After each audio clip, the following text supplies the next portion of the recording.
अब अगर धर्माचार्य को भी सांकेतिक भाषा नजर आती है तो धर्माचार्य होने के ऊपर लानत है। तुलसीदास से बड़े ज्ञानी हो गया। बिल्कुल मैं बोल रहा हूं, पूरी रामायण को सवाल करेंगे महाराजा दशरथ के और महाराजा रघु महाराजा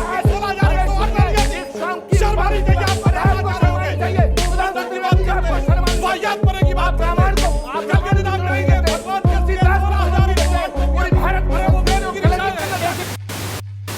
दुनिया को ये बताना चाहता हूँ, भारतीय संस्कृति में बहुविवाह की प्रथा पहले से थी। महाराजा दक्ष के 27 कन्या थीं, 13 कन्याओं का विवाह महर्षि कश्यप से हुआ और महाराजा मर्यादा पुरुषोत्तम भगवान श्री राम के पिता श्री राजा दशरथ के 3 पत्नियां थीं। प्रश्न ये नहीं है, प्रश्न मैंने ये उठाया कि जब आप 4 बीवियों के लिए ही यूसीसी लाना चाहते हैं तो एक ऑर्डिनेंस ले आओ, जैसे आपने आम आदमी पार्टी की सरकार के पक्ष में सुप्रीम कोर्ट के 5 जजों का फैसला 1 सेकंड में पलट दिया। तो इतना हंगामा करने की क्या जरूरत है? तो सीधा कहो कि 4 शादियां बैन, बात खत्म हो गई। इसमें इधर अगर मगर लेकिन बट के किंतु परंतु क्यों करना चाहते हो आप? और मैंने ये कहा था कि अगर 4 शादियां प्रॉब्लम है उनको नीचा मत करो तो इनको ऊपर कर दो। ये मेरा एक तर्क था। वैसे मैं तर्क 4 है, शादियों के कुतर्क पक्ष में है, नहीं हूं। विचित्र तर्क है और ये ना तो, ही मैं पक्ष में था। मगर जब देश बदल रहा है तो सब कुछ बदलना चाहिए। मैं इस बात से बहुत आहत हूं कि धर्माचार्य होकर इस प्रकार की बात कहे। राजा दशरथ के 3 रानियों का मतलब क्या 3 रानियां थी? 10 रथ जिसने 10 इंद्रियों का रथ रखा, सांकेतिक भाषा की सांकेतिक भाषा।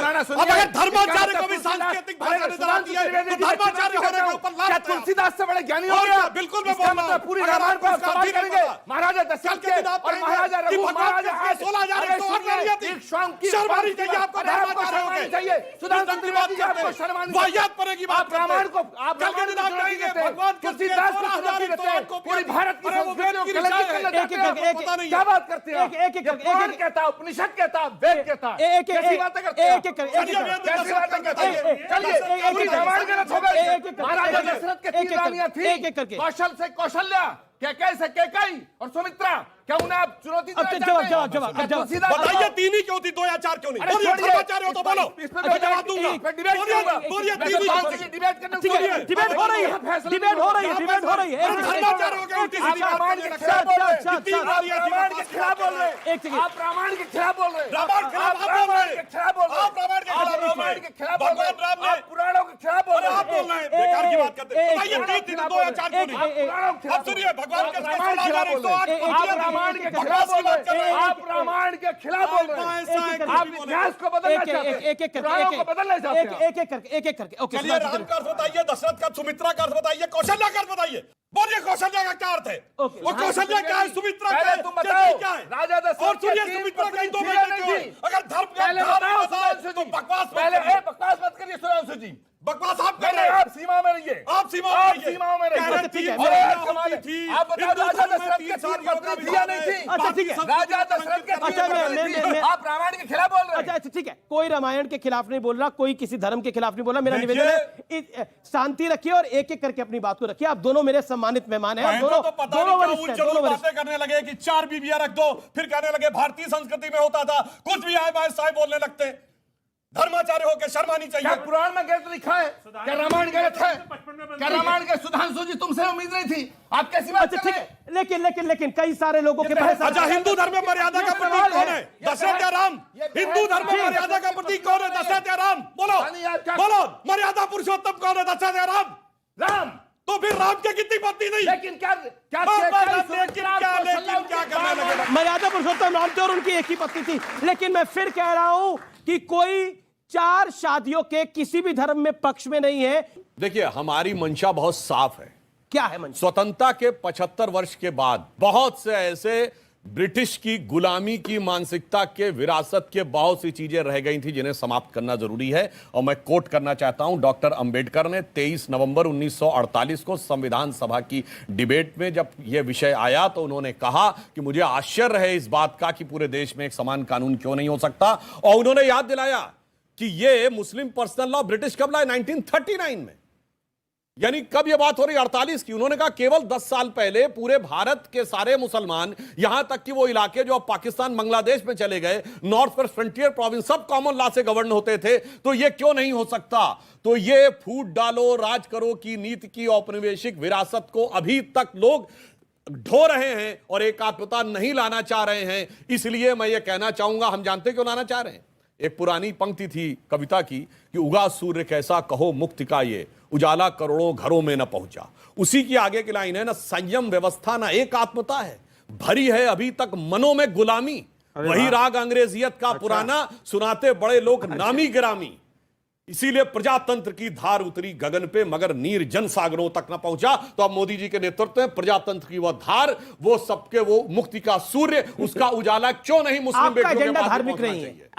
आपका एजेंडा धार्मिक नहीं है। 10 सेकंड एक लाइन और कह दूं। जी जी जी 10 सेकंड। देश में विचित्र अनुराग स्थिति शांत है। रहिए, सुनिए, आपका टर्न हो विचित्र चुका है। स्थिति है। 10 सेकंड। जी समानता की बात में सांप्रदायिकता नजर आती है और संप्रदाय सापेक्ष नियम में धर्मनिरपेक्षता नजर आती है।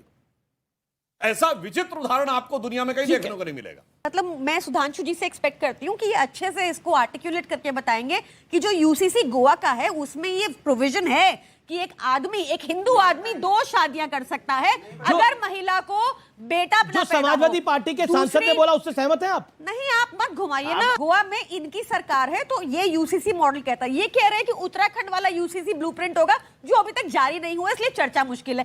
पर उस ब्लूप्रिंट की भी एक बात लीक हुई है और उसमें यह है कि महिला, अगर मर्द और पुरुष में लड़ाई हो जाए, डिवोर्स की स्थिति हो जाए, तो जो बच्चा होगा वो दादा दादी के पास रहेगा, जबकि हिंदू कानून में यह है कि बच्चा मां के पास रहेगा। तो इन बातों पर चर्चा जरूरी है। मैं सुधांशु जी से ये सवाल करना चाहता हूं कि आप सत्ताधारी दल हैं, आप ताकतवर पार्टी हैं, सबसे बड़ी पार्टी हैं, तो ये जो यूनिफॉर्म सिविल कोड आप लाना चाहते हैं, ये जब आप लाएंगे तो इसका एक पूरा ड्राफ्ट तैयार होगा। पूरा ड्राफ्ट तैयार होने के बाद मसौदा तैयार होगा, उसके बाद ही पता चलेगा कि आपकी नीयत क्या है। फिलहाल मुझे जो लग रहा है वो आपकी नीयत में खोट लग रहा है। अगर देश के हित के अंदर, देश के हित में, बिल्कुल हम चाहते हैं कि देश में एक संविधान, एक कानून लागू होना चाहिए, सब लोग एक समान होने चाहिए, लेकिन वो आप करेंगे कैसे? मुझे लगता है कि आप यूनिफॉर्म सिविल कोड के बहाने 2024 का एक निशाना साधना चाहते हैं और आप जानते हैं अच्छी तरह कि जैसे ही आप यूनिफॉर्म सिविल कोड की बात करेंगे तो विपक्षी नेता, विपक्षी दल इसका समर्थन करेंगे, कुछ इसका विरोध करेंगे। जो इसका विरोध करेंगे, लेकिन जेडीयू और आम आदमी पार्टी दोनों पक्ष में है, क्या आपको लगता नहीं है कि आप कुछ मिस कर रहे हैं? अरे भाई, जेडीयू का फैसला जेडीयू करेगा, आम आदमी पार्टी का फैसला आम आदमी पार्टी वाले करेंगे, कांग्रेस पार्टी, इसका कोई जरूरी थोड़ा ही है। सूतना कपास जुलाई से लट्ठम लट्ठा। अभी बिल लाए नहीं हो, मसौदा तैयार नहीं किया है और हमारी लड़ाई शुरू करा दी अमित जी आपने, बॉल उछाल दी। लेकिन सवाल इस बात का है, मैं बताना चाहता हूं, सवाल इस बात का है कि लड़ाई मैंने शुरू कराई। आपका प्रवक्ता कहता है कि उनके मुख्यमंत्री के बारे में एक शराब घोटाले में है, दूसरे को वो शराबी शब्द से नवाज देता है, लड़ाई मैंने शुरू कराई। आपके नेता कहते हैं कि ये अगर गठबंधन में आते नहीं है तो हमें फर्क नहीं पड़ता, लड़ाई मैंने शुरू करवाई। आप बताइए, कमाल की बात है। एक सीधे साधे शरीफ आदमी को बोलने नहीं दे रहे हैं आप। सुधांशु जी भी हमला कर रहे हैं, आम आदमी पार्टी भी हमला कर रही है और आप भी मुझ पे हमला कर रहे हैं। एक बेचारे अनुराग भदौरिया जो मेरे बीच में नहीं बोल रहे हैं, ये सबसे सीधी पार्टी वाले हैं। देखिए जुगलबंदी शुरू हो रही है।